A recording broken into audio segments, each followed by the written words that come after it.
Muy buenas amigos del Nuevo Diario TV. Nuevamente con ustedes Análisis y Síntesis, una producción de la Fundación Ciencia, Cultura y Educación. Hoy tenemos un invitado de gala y un tema sumamente interesante. El tema es la guerra entre los palestinos, Israel y los palestinos, y el expositor, una de las personas más versadas, mejor preparada y mejor comunicador, don Ramón Albuquerque. Muchas gracias, muchas gracias. No, pero que eso, yo le acabo de decir a Ramón que esta semana 3 personas me han hablado con muchos elogios hacia él y yo me sentí así, mira, un amigo famoso, eso se le pega. Bueno, no, y un amigo no, un hermano suyo, sí. Al igual que el doctor Castro. Y el doctor Castro que nos acompaña, yo pensaba que él se había ido para el extranjero, pero de repente apareció. No, pero que él y yo tenemos desde 1968. Sí. No, yo estaba muy pequeño cuando eso. Sí, no, aunque estuvieras, sí. Pero es cierto, hay que decir las cosas como son. Sí, sí. Ramón, sí. El tema que hoy nos convoca, y es un tema que de un conocimiento muy superficial a través de la prensa. Las causas profundas, las causas históricas del problema Israel-Palestina, pocas personas lo conocen. Mira, eso pudiera venir, muchas gracias por la pregunta, el culpable de eso pudiera ser la permisividad que Dios tuvo con Abraham. Porque dice la Biblia que allá por los terrenos de Ur, una ciudad probablemente Sumaria, si no estuvo en ese, es de lo que hoy es Irak. Pero allí fue que Abraham, que tenía como esposa a Sarai, con la I, pero ella no procreaba. Pero Abraham era una persona próspera, una familia próspera, eran pastores y sabían mucho de esa agricultura, porque en la Mesopotamia fue donde el hombre aprendió la agricultura, por eso ahí producían los mejores cereales como cebada, trigo, todo eso. Y justamente fue allí donde nació la cerveza, 4000 años antes de Cristo. Bueno, entonces como Sarai no era fértil, su esclava Agar, Dios Jehová le concedió que Abraham viviera y se lo aceptó también su esposa, Sarai, pero vive con Agar para que tengamos un hijo. Por lo menos ella es mi esclava, ella es mía, y todo eso. Y tuvo el hijo, y ese fue Ismael. Pero luego Dios le anuncia a Sarai que se llamaría en lo adelante Sara solamente, y que procrearía. Y ese fue Aarón.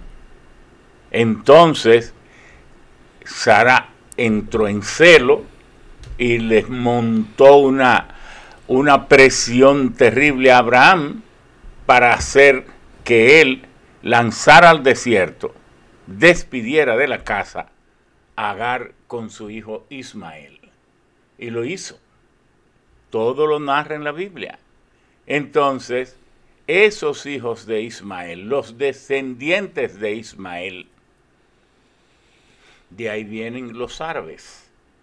Y de los descendientes de Aarón, que tuvo como hijo a Jacob y todos otros en esa línea, entonces de ahí vienen los judíos. ¿Eso por qué lo narro? Porque son primo hermanos, ellos. Sin embargo, cuando Jehová le ofrece la tierra de Canaán a Abraham y los hace salir de las tierras de lo que hoy es la Mesopotamia hacia la tierra prometida, ellos iban llegando a varios lugares y la gente tenían dueños las tierras y los echaban de ahí, y así fueron a recalar a Egipto, y en medio de una sequía y una hambruna cayeron como esclavos en Egipto. Eso es lo que narra la historia o las leyendas bíblicas. Y allí es cuando Moisés entonces es llamado en un arbusto ardiente por Jehová, y entonces le da la misión de sacar el pueblo de Egipto y entonces cruzarlo por el desierto hasta la tierra prometida. Pero cuando muere Moisés, tras 40 y tantos años, entonces Josué toma el mando.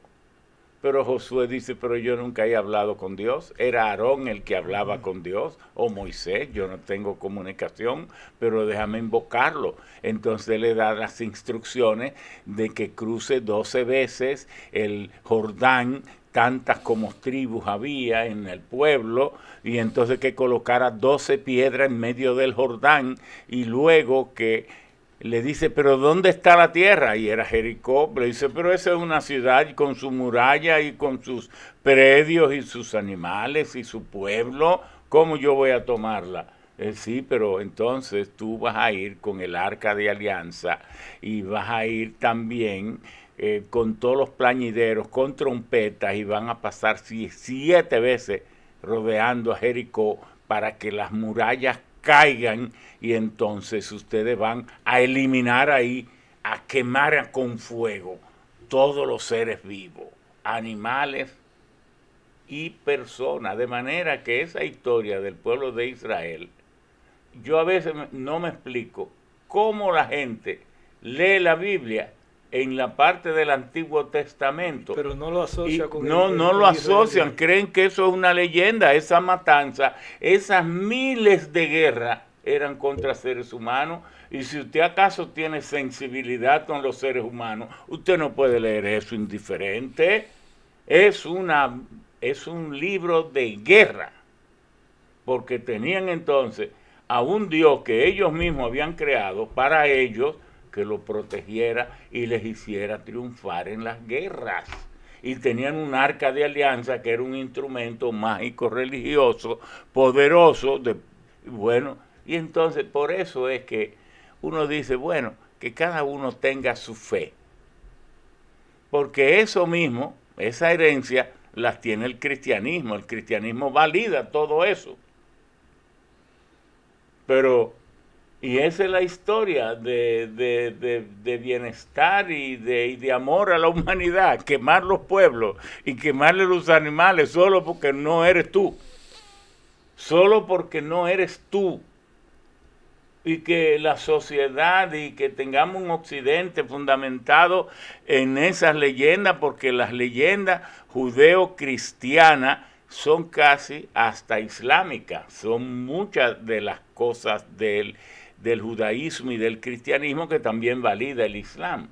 Entonces, de ahí vienen esos enfrentamientos. Pero para acercarlo más, 587 años antes de Cristo, entonces Nabucodonosor, rey persa, viene y entonces destruye. ¿Cuáles eran los pueblos judíos? Era Judea y Galilea. En medio estaba Sumaria, pero Sumaria no era judaica, aunque estaba atrapada en unos terrenos muy reducidos. Si tú ves desde el Líbano hasta Egipto, a lo largo de la costa mediterránea, ahí tú tienes el Líbano, al lado está Siria, debajo está los altos del Golán, que es la parte donde más llueve y donde nace el río Jordán. Y ese río Jordán es el que nutre el mar de Galilea, que es un lago de agua dulce, que nutre el mar de Galilea. Entonces que va a morir al mar muerto. Pero siguiendo esa misma lógica y esa misma trayectoria, tú bajas, tienes a Jericó allá arriba, entonces viene Sumaria, debajo a la izquierda está la franja de Gaza, y luego tú tienes a Judea. Ahora, en todo ese territorio hay 2 desiertos muy grandes. El desierto creo que el Magueb, o el Magueb, que es el Negev. Negev. Del Negev, ¿sí? Que es casi el 30% de los 20.000 kilómetros cuadrados que tiene Israel. Todo eso de Gaza, todo eso es desierto. Por eso hay un desierto de Gaza.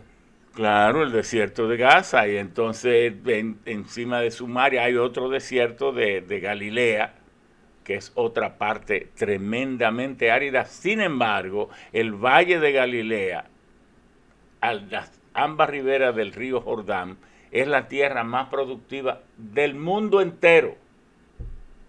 Usted busca tierra más productiva del mundo, son las tierras de Galilea. Bueno, entonces, Nabucodonosor los esparció por el mundo entero. Ahí fue que nacieron las diásporas. Pero eso no duró tanto tiempo, menos de un siglo. Ellos volvieron. Pero luego, tras la muerte de Cristo, que mucha gente no ha entendido el papel de Judas en esto de la muerte de Cristo. Resulta que Judas era familiar de Caifás, que era el jefe del Sanedrín. Y el Sanedrín era la jefatura religiosa judaica del pueblo de Israel. Los romanos tenían ocupado a Israel, pero le toleraban que tuviera su rey, su estructura religiosa. Su rey era Herodes, su cuerpo de nobleza y asimismo su cuerpo religioso.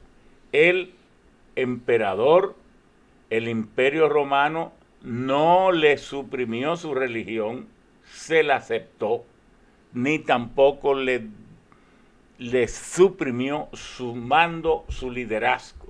No, se lo toleró. Pero les decía que tenían que ser muy cautos, muy prudentes y obedecer al imperio romano, pagarle sus impuestos y cero revuelta.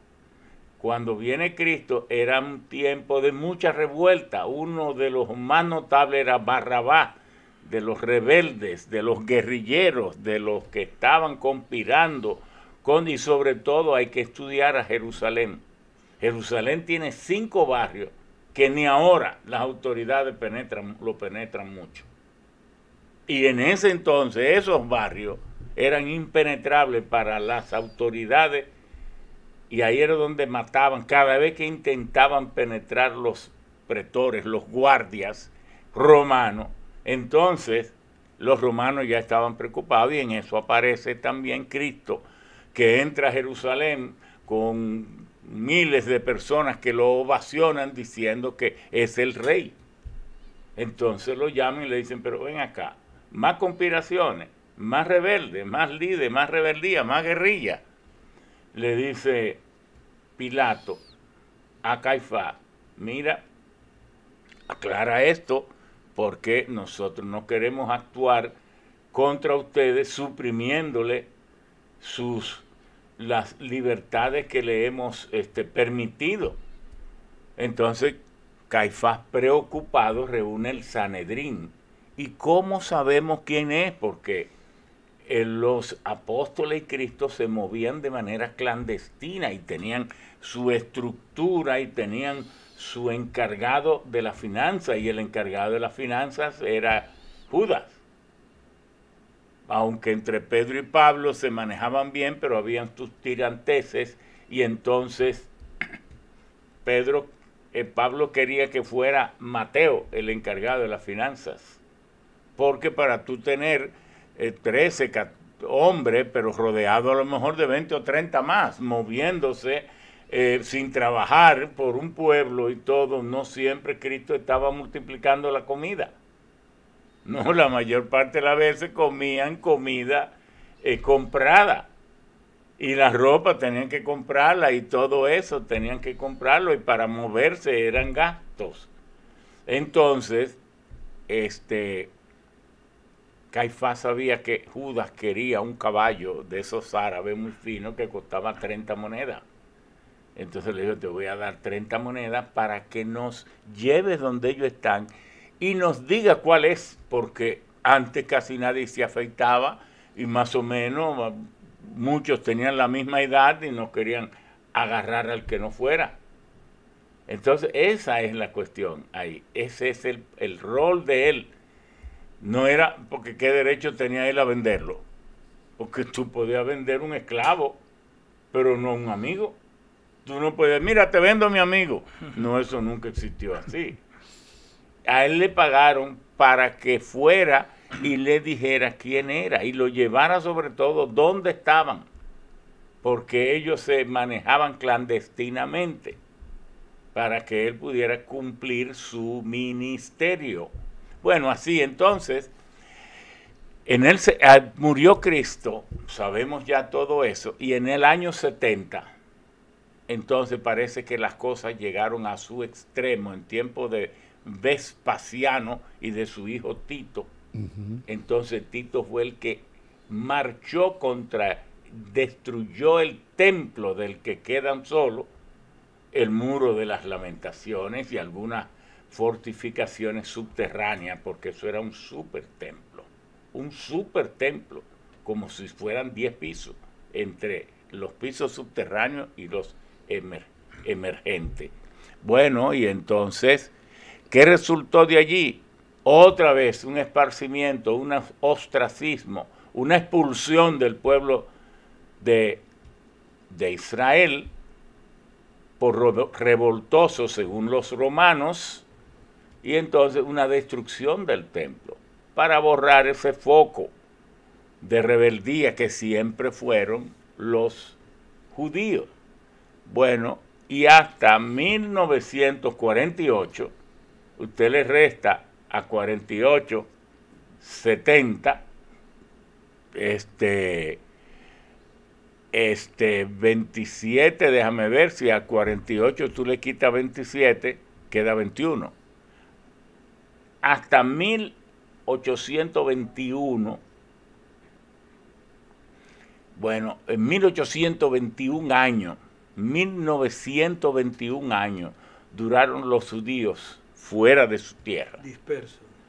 Por el mundo entero. Entonces ahí vino lo de 1944, lo de la Segunda Guerra Mundial, porque en 1914, 1918, 19, fue la Primera Guerra Mundial, en la que fue derrotado el Imperio Otomano, y fue derrotado también el Imperio Austrohúngaro. ¿Quiénes ganaron?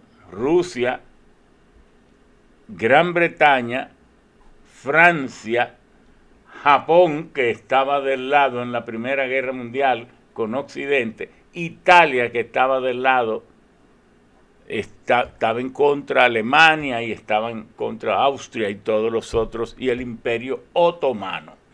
Entonces, el Imperio Otomano, al ser derrotado, toda esa, ¿y cuáles eran los terrenos del Imperio Otomano? Bueno, desde Turquía y todos sus entornos, siguiendo por lo que hoy es Irak, Kuwait, Asia Central, Asia Central o Asia Menor, sí.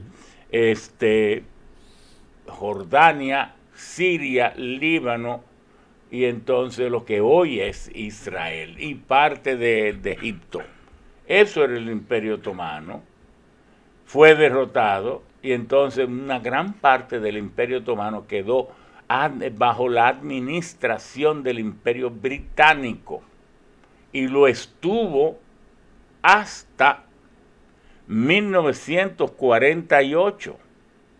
En el 48, entonces el 29 de noviembre de 1947, las Naciones Unidas tomó la resolución 181 para buscarle un nido, un país, un hogar a los judíos que andaban errantes, y que por eso Alemania, Hitler, les había matado cerca de 6 millones en lo que se ha dado en llamar el Holocausto judío. Entonces, para que no se volviera a repetir una atrocidad y un acto tan lesa humanidad como ese, entonces se le buscó, pero votó hasta la URSS. Stalin votó. No era las Naciones Unidas, no tenía el número que tiene hoy, 194 miembros, tenía muchísimo menos. La Liga de las Naciones se llamaba. Pero no, en ese entonces no, ya se había creado. Okay. Sí, no, ya sé, porque las Naciones Unidas se crearon en 1945 en California, San Francisco. Y entonces estamos hablando de 1947, ya tenía 2 años las Naciones Unidas, y ya en mayo, el 28 de mayo de 1948, se crea el Estado de Israel. Pero ¿cómo se hace el espacio para darle esos? ¿Quiénes ocupaban esa franja? Palestina. No, lo ocupaban los que hoy son libaneses, a los árabes, digamos los árabes, porque eso era... La Liga Árabe. Sí. No era... Liga Árabe, no tanto, Castro, porque Liga es una organización de países árabes, no. Son países árabes, países árabes. Países árabes, ¿cuáles? Jordania, parte de Jordania. Por eso, la mayor parte de la Autoridad Nacional Palestina, la mayor parte de su territorio está entre Israel propiamente, tal como lo definió la resolución 181, y Jordania. Es Cisjordania, ahí es que está la mayor parte del pueblo palestino. Ahí es que está Ramalá. Y ahí eso es lo que ahí hay 5.800 kilómetros cuadrados, porque Gaza es del tamaño del Gran Santo Domingo. Si usted toma desde casi Boca Chica, un poco antes, 15 o 20 kilómetros antes de Boca Chica, y usted toma aquí los Alcarrizos, que ya son 30, y coge 12 o 13 kilómetros, que es lo que hay desde el mar hasta más allá de Boca Chica, la franja de Gaza solo tiene 360 kilómetros cuadrados. 360. El Gran Santo Domingo ya tiene como 580 kilómetros cuadrados. La franja de Gaza es del mismo tamaño del municipio de Baní, de la provincia de Peravia. Si tú tomas la parte urbana de Baní y sus municipios y sus distritos y secciones y parajes, tiene 361 kilómetros. Y la franja de Gaza tiene 360. Imagínate que tú metas ahí 2.3 millones de personas. Esa es la realidad.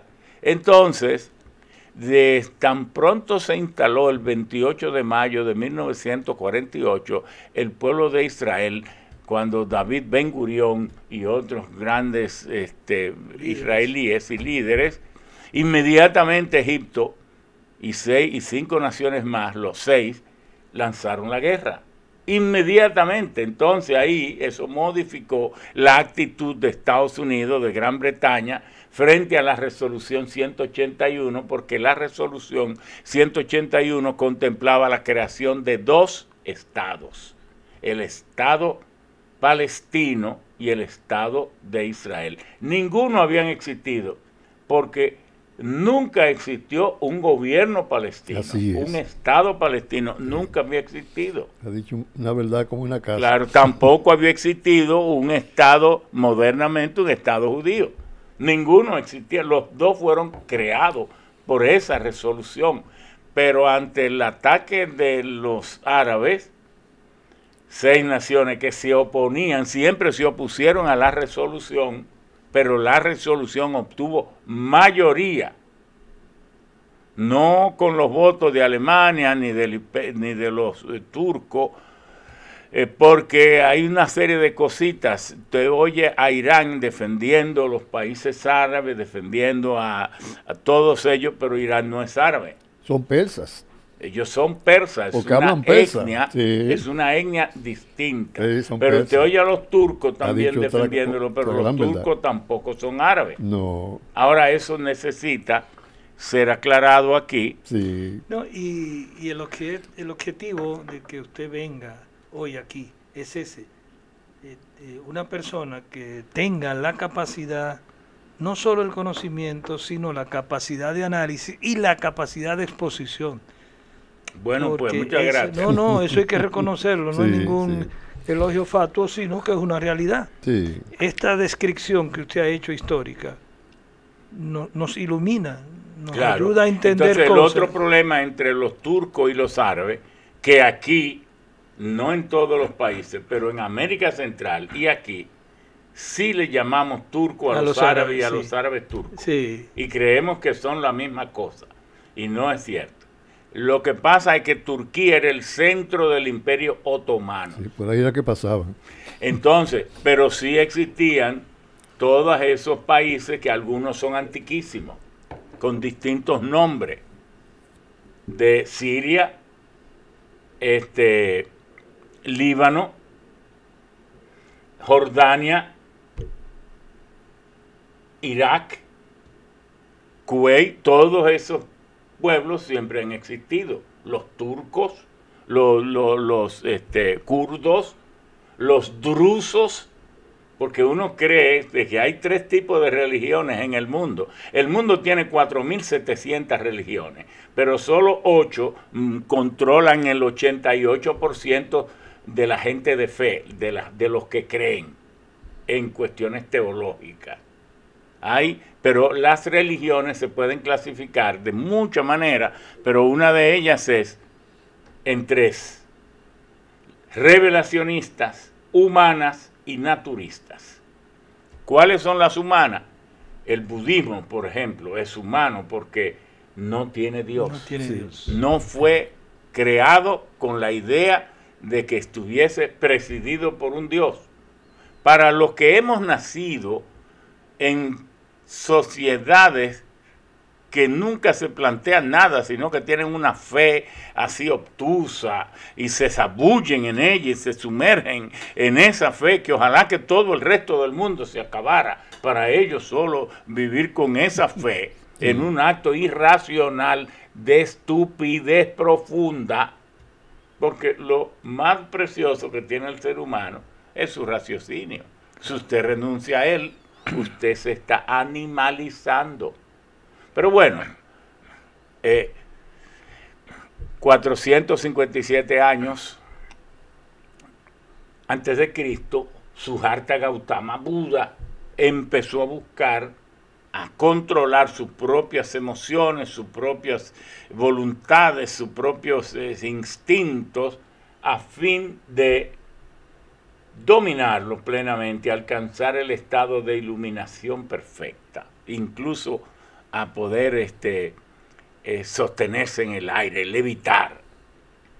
Bueno, él terminó creando un cuerpo de ritualidades y de principios básicos inviolables a los que la gente los seguidores se hacen fieles, y entonces así nace el budismo. Eso es una religión humana. El confucianismo, para no perder mucho tiempo en esto. Las religiones humanas son aquellas que tienen una ritualidad, todo un cuerpo de creencia, pero no tienen dioses, porque nunca se han planteado eso. Las religiones naturistas son aquellas que su motivo de adoración o veneración son fenómenos de la naturaleza.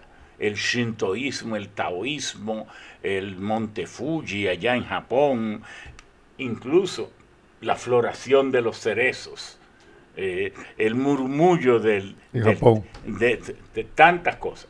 Ese cuerpo de veneración y esa creencia en esas ingenuidades y bucolismo da el shintoísmo, el taoísmo, etc. Entonces luego vienen las religiones revelacionistas, que son las guerreras, las criminales, las que matan la humanidad. ¿Cuáles son? El judaísmo, el cristianismo y el islam. Tal vez si no existiera ninguna de esas 3 religiones, no hubiera guerra. Monoteísta, hermano. Monoteístas. Esa es la característica. Pero, son monoteístas y coinciden todos en Israel. Pero no necesariamente monógamos. No.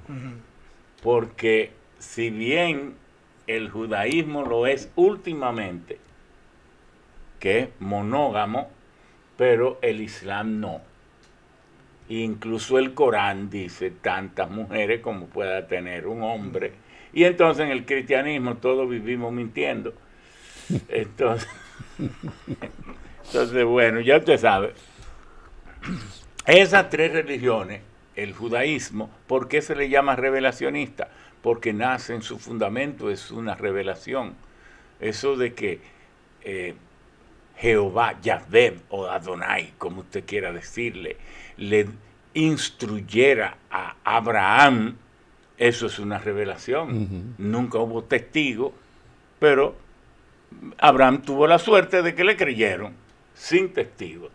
Bueno, pero lo mismo pasó, Dios te salve María, llena eres de gracia, el Señor es contigo, bendita eres entre todas las mujeres y bendito. Bueno, ahí fue la revelación de que María sería la madre de ese Mesías. Una revelación también. Entonces se hizo público cuando la barriga creció, pero antes era un secreto. Sí, entonces, bueno, y lo otro fue de Alá a Mahoma en el desierto, porque Mahoma lo que era un caravanero, un hombre fuerte, camellero, muy inteligente, muy carismático, que le hacía los recorridos a una familia muy rica. Muere el esposo y queda su esposa, creo que se llamaba Punjab, y entonces ellos empiezan a vivir, a convivir sexualmente y maritalmente, y termina Mahoma siendo llamado por Alá y lo declaró su único profeta. Y ahí entonces esas guerras, esas religiones revelacionistas. Hay una cuarta que es un pueblo muy pequeñito que yo visité y muchos habrán visitado también, al sur de Siria. Usted tiene que ir a Israel, cruzar a Siria, y a un pueblecito pequeñito que ahí están los drusos, son como 30.000 personas, son polígamos. Nosotros fuimos a la casa de uno de los jefes que tenía 7 esposas, bellísimas todas, y entonces nos habló de sus principios. Bueno, ese es un pueblo que nunca ha crecido, que no tiene interés de predicar. Por eso el judaísmo dentro, yo les dije que habían 4.700 religiones y que 8 eran las más importantes, pero más o menos para dar una idea de cuál es la militancia, la más grande es el cristianismo, que tiene más o menos 2.200 millones, el cristianismo. Se ha reducido mucho en los últimos 20 años, 30 años, el cristianismo.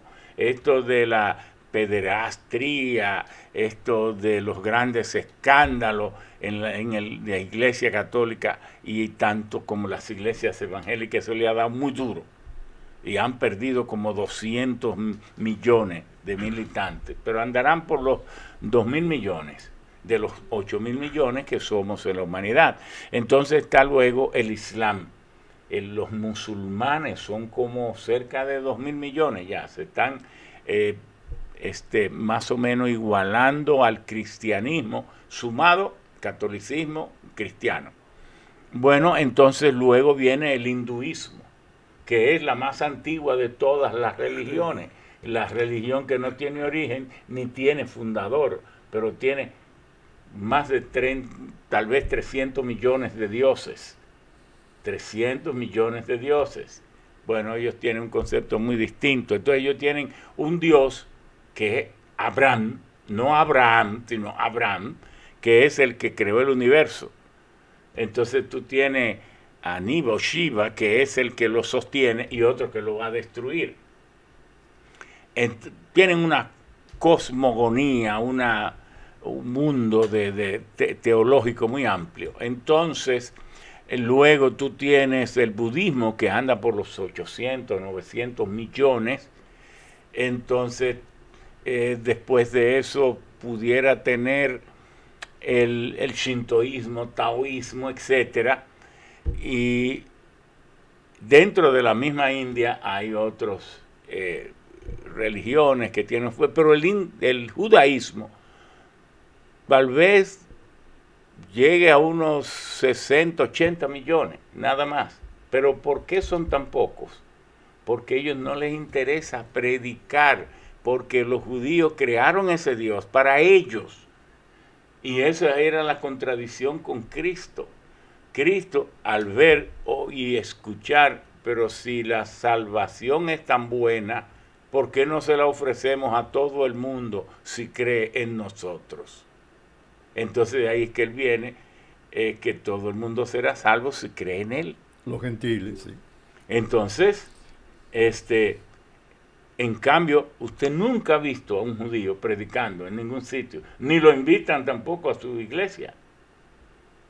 No lo invitan porque además la ritualidad judaica insulta y destruye el rol de la mujer, que hoy tantos nosotros colocamos en igualdad al hombre, que lo es. No, allí la mujer no puede entrar primero por la puerta principal de la sinagoga. No puede. Tiene que entrar por una puerta lateral. Y aunque haya 200 mujeres en la sinagoga, si no hay 9 hombres, no se puede iniciar el servicio. Bueno, todo eso para un poco ampliar, pero ¿cuál es el problema ahora?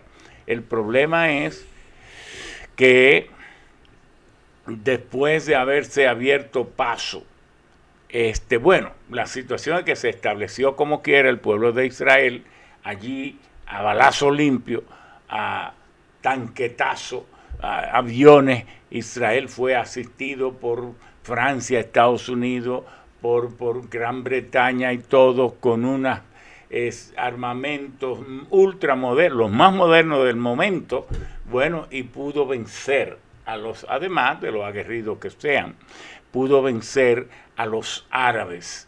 Luego vino la guerra del Yom Kippur de 1973, que ahora justamente cumplía 50 años. Entonces, y estas guerras son las guerras de repelión, repulsión, de que no aceptan, de rechazo total de los pueblos árabes del Estado judío. Solo Egipto y yo creo que ahora Arabia Saudita han aceptado, y Jordania, la existencia del Estado de Israel. Los otros no. Y hay que saber que los árabes, los musulmanes, ya dije ahorita que son casi 2.000 millones. Entonces, como persona, es decir, hay muchos musulmanes que no son árabes, pero como árabes solamente son 1.000 millones. No estamos hablando que la oposición es de 3 gatos, es inmensa. Todavía no se ha creado el pueblo palestino, el Estado de los palestinos.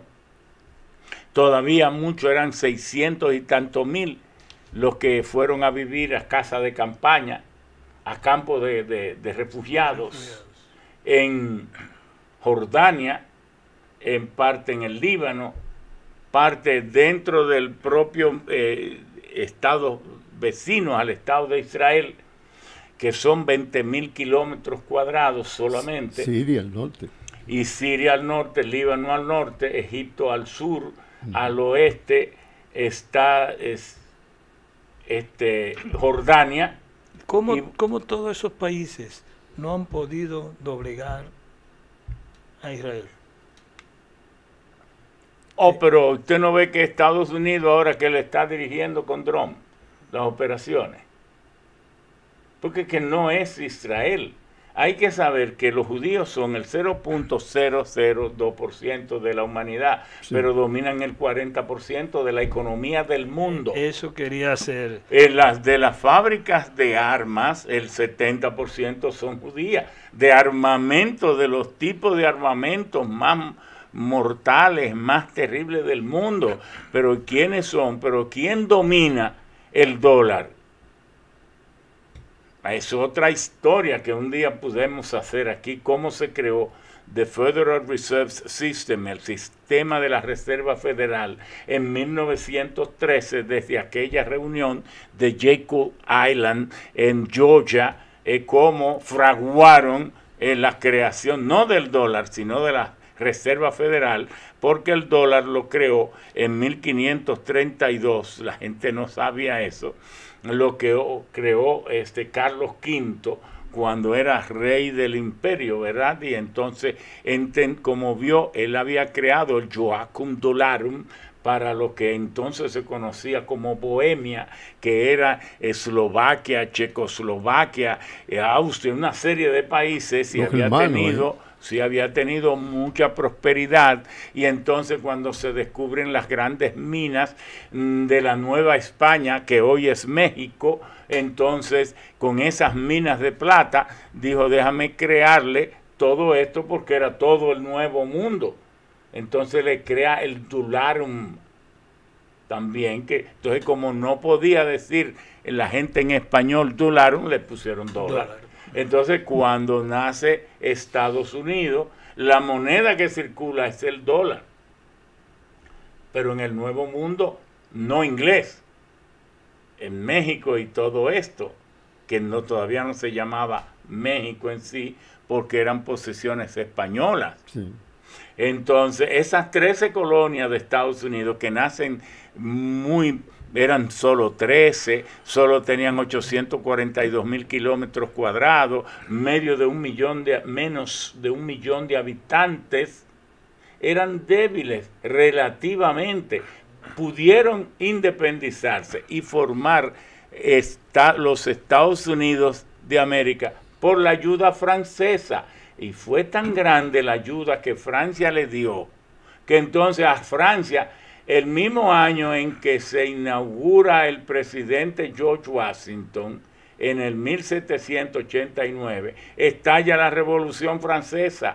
¿Por qué? Porque Francia gastó tanto dinero en liberar a Estados Unidos para quitársela de esas 13 colonias del Imperio Británico, que entonces se declaró, fue tanta la diversión, el envío de dinero, la dedicación de dinero, que se dice que hoy equivaldrían a 2.000 millones de dólares. Entonces el pueblo francés, sometido al peso de la opresión de los nobles, de la Iglesia Católica y de la misma monarquía, entonces no aguantó más y estalló en revolución. Y se dice que la revolución de Estados Unidos y la participación de Francia fue tan grande que entonces empobreció las masas francesas, que estallaron, y entonces los propios reyes perdieron la cabeza en la guillotina, etc. Pero yendo al conflicto actual, este es un conflicto que no tiene solución.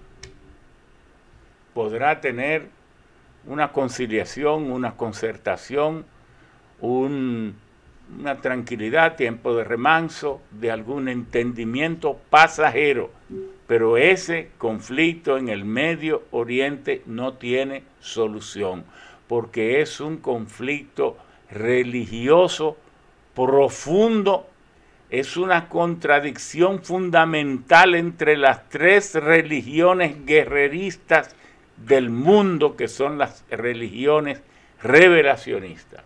¿Por qué? Porque en el Talmud y en la Torá, que son la parte del Antiguo Testamento con unos o menos o más libros que la Biblia, que es el libro religioso de los judíos, por el que se dirigen los judíos. La revelación de Dios. De todo eso, a lo largo de la vida del pueblo judío. Dice que el Mesías que está pendiente para ellos vendrá cuando se reconstruya el tercer templo. ¿Y qué pasa? En el antiguo templo, el destruido por los romanos, en el patio, en todos estos años del Imperio Otomano, en el patio de donde se pudiera reconstruir el tercer templo, allí hay 2 mezquitas de las principales de la creencia islámica del mundo entero. Allí está la Aqsa y la mezquita de las rocas, esa mezquita que aparece laminada en oro, que es oro, ese enorme templo tiene lámina de oro en su exterior, porque es sagrado para el Islam el patio del templo de Jerusalén, porque desde allí fue que cuando muere Mahoma en Arabia, en la Meca, entonces sale galopando en corceles blancos para ascender al cielo desde el patio, desde Jerusalén. ¿Y cuál era el lugar más adecuado? El patio del templo. Le van a destruir esas mezquitas los árabes. Si hoy tenemos guerra, ¿qué pasaría si esas mezquitas se destruyen? Entonces, ¿va a dejar de venir el Mesías? No, porque todos estos son leyes sagradas que tendrán que cumplirse. Entonces, mientras esté ese problema de dónde se va a construir el tercer templo, tiene que ser en el mismo lugar del segundo, a menos que los judíos, usted no oiga que dicen que van a hacer el templo en otro sitio. Pero ¿por qué ese pleito por Jerusalén? Porque es sagrada. ¿Por qué no hacen otra ciudad en otro sitio? Porque lo sagrado no tiene cómo sustituirse. Es decir, que entonces, toda esta guerra tiene una raíz religiosa. No, todo es religioso ahí. Religioso que va vinculado porque el pueblo, el Estado de Israel es un Estado confesional. Es decir, es un Estado que tiene una religión, el judaísmo. Ahí, por ejemplo, el nuestro es un Estado laico, pero el de ellos no. El de ellos podrán tolerar otras cosas. Y en el Knesset, que es el parlamento judío, hay cristianos, hay, musulmanes, hay de todo, pero es una tolerancia mínima. Pero en realidad, nosotros podemos decir que, no sé si lo hemos sobrevolado tan rápido, pero es una cuestión que le va a traer grandes problemas a Estados Unidos ahora. Si esa guerra que nació justificada, este brote nuevo de Israel contra Hamás, porque ese acto terrorista del 7 de octubre de Hamás, que mataron 1000 y tantos israelíes sin justificación, fue un hecho atroz, algo brutal. Y eso necesita castigo, pero no en las condiciones de que una guerra que debe ser contra Hamás, no contra Palestina. Ramón, nos han hecho señas de que ya se venció el tiempo. En verdad ha sido una cátedra magistral. ¿Y de qué manera podemos, si es posible en su tiempo, continuar para caer en la época actual?